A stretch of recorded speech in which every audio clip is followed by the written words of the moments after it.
So as a result of having seen the funk band last night, the main event at the wrong bar, glorious trumpets. Oh, there was a girl there in the previous band, Sound One, and they were playing ska, and that was so cool. And one of the saxophone players, one of three, excuse me, was a very curvaceous girl in a gold satiny dress with all this sort of coppery sequin beadwork all up the bodice. And she had the biggest saxophone I've ever seen. And she's just wailing away on that thing. And she's hair the color mine used to be when I used to put henna in it. Like a really, red violet. Beautiful. Yeah, and the dance floor was packed and the people could dance very well. And the backdrop of the stage was black with these huge narrow diamonds cut and covered in red sparkly stuff. So they had, a disco ball, and they had the lights. And one of the lights shot these like rainbows, this refracted rainbows all on the dancers. That was truly glorious. Excuse me.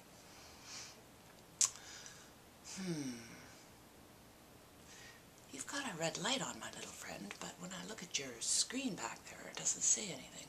It tells me I got an hour or so. Whatever. We'll proceed and see what happens. Well, in less than a week now, I'm off to Thunder Bay to a moccasin making workshop with my daughter and her boyfriend. And my lovely, beloved daughter and I are going to paint a mural in a baby's room for the couple that have been so good to her and Ben while they've been up there in the wilds of Thunder Bay, where I'm so tempted to move perversely. But in all likelihood, Rose will come back here to continue her education in women's studies at York, probably. Oh, my beloved girl. How proud I am that she is majoring in women's studies, that she is devoting herself to the cause of women. She's so much fun. So much fun.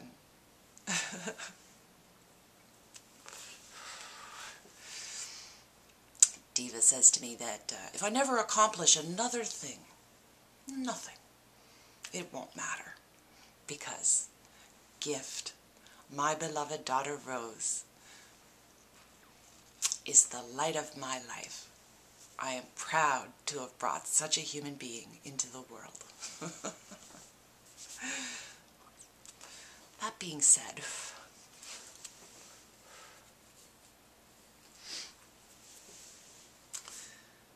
I am going to try and do, a few more things. At my own leisurely pace. That's quite important to this whole venture. I mean, I'm starting a business, and I don't know, I'm making such a big production out of it, a reality television show, and taking over the community garden thing over there at Wishing Well, and hiring that artist in Yorkville that's got those lovely plump flower women to design the sculpture, or to build the sculpture for the water feature for the mother and baby's little water park. Oh no, I'm not ambitious. But first and foremost, it's just the house and garden here. Getting a few artists here, selling our stuff on eBay and maybe out on the sidewalk and the driveway. And making mosaic garden screens and ornamental staking, little sculptural staking, and garden statuary, hopefully of a very wide variety. Mosaic work of various kinds. Oh, Demon's little property will glow like a jewel when I'm done with it. It will be the most beautiful little house in the entire city. It's going to be over the top. Demon doesn't seem to care, because it's going to be a showcase of what we can do here in the house at Hoochimama. House of outlandish cats, wholly illuminated, maiden and mother alliance. I invite everybody with any interest in the visual arts and gardening to come on over and have a cup of tea. I have to raise money. I'll have to learn things like accounting and, you know, deducting tax and all kinds of bureaucratic, nightmarish stuff, which is the main thing that puts me off the idea of trying to do something under my own initiative. But I do believe that the security offered by a job, by employment, is a false security. Yeah. Don't cast your pearls before swine.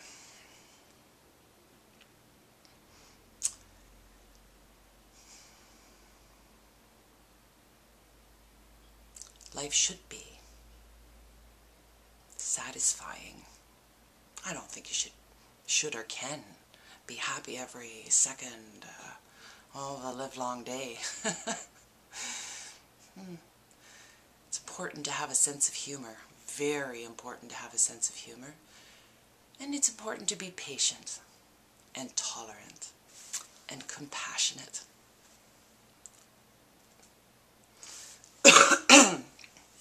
There are feminine virtues, or characteristics of the feminine that are not so positive, and I never speak of those, like vanity.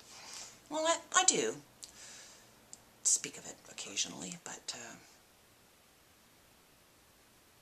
or the positive traits of masculinity, for that matter, you know, strength, endurance, although I don't think men can endure like women do. I mean, men will endure if there's some kind of glory in it for them, if they're going to achieve some sort of recognition with the other men, but, you know, women just wade through what needs to be done with just grim fortitude, and if you ask me, that is the greater courage. And that is why I'm a sort of feminist. I mean, feminism, as Rose was saying, has almost become a bad word. She was listening to a conversation friends of hers were having, and one of the guys said, oh, she's a real feminist. She hates men. She gives better marks, talking about a prof, to the girls than she does to the boys. And Rose couldn't restrain herself, and she says, what you mean is she's sexist. Feminists don't hate men. Sexists hate men. True enough.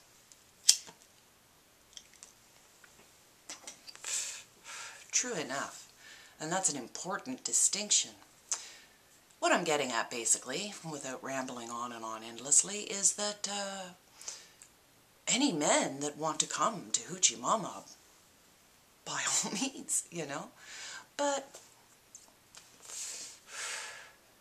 we won't be sitting around playing, you know, Grand Theft Auto or anything like that, believe you me, because it's ugly.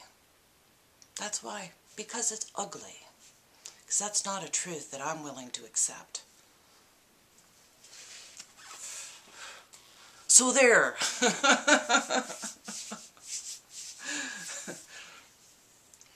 On the other hand, if you play Grand Theft Auto at home or out with your friends, that's no concern of mine. If you like planting flowers, if you like painting pictures, if you like carving statues, if you like singing, come on over. As for the girls, maidens and mothers of every age, you are the hope of the world. There is no work greater than that of motherhood. And why is it that we can't get a doctorate in maternity? I'm glad that there isn't such a thing, because in truth, the Educational Institute has turned into the Educational Corporation and is profiteering in an exploitative fashion, just like everything else.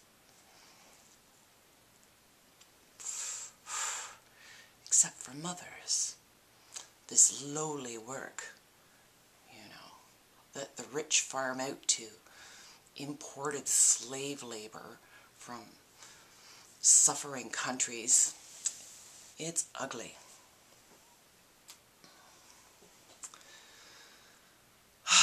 When I see mothers with children,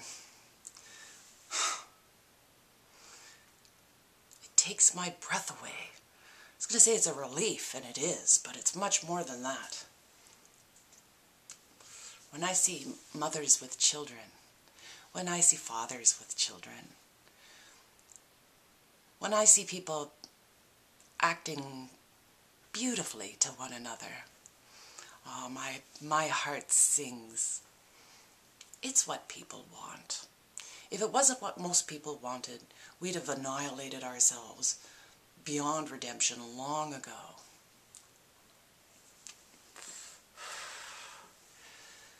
So let's make that the cultural norm, shall we?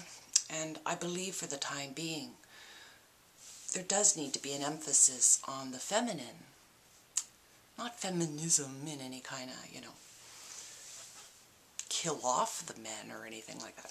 You know, I mean, when I was younger, the thought perhaps did occasionally cross my mind. You know, in herds of cattle, that's how veal comes about, is they, calves get to a certain age and they have to kill off the majority of the male calves so that there's peace in the herd.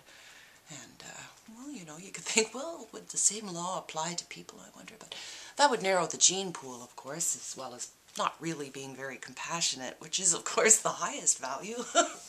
So, we put those thoughts aside.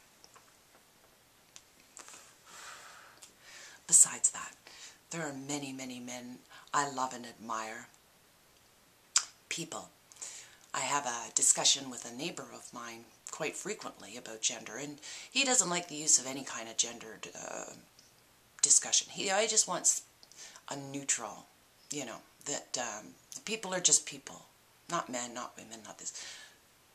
Yes, yes, each and every single one of us, my little friend, are who we are. It's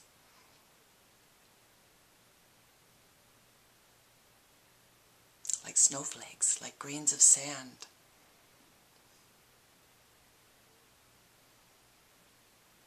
Like fireflies in the dark.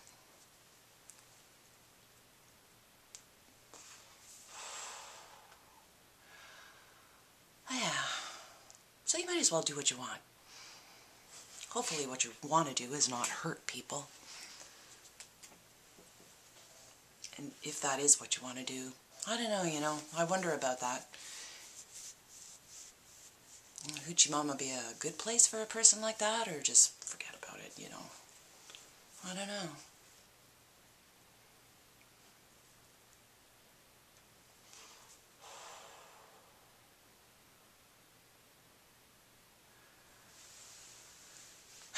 Well, I don't really know. Things like serial killers and fascination with very horrible things, you know, which is the very foundation of a lot of our entertainment industry. And much as I condemn that tendency, I can't deny that it fascinates me just as much as anyone else. And why is that? Why? Why are we so fascinated by atrocity? I'll reach a threshold when I've just had enough, like when it starts to make me feel physically ill. And then I just stop reading about things like child soldiers and,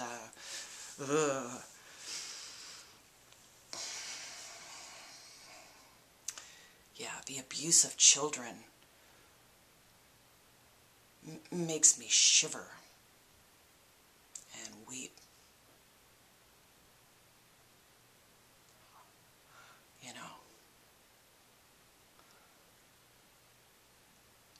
So anyway, I think that everything that can be done to help those who love their children, be they men, women, or whatever, the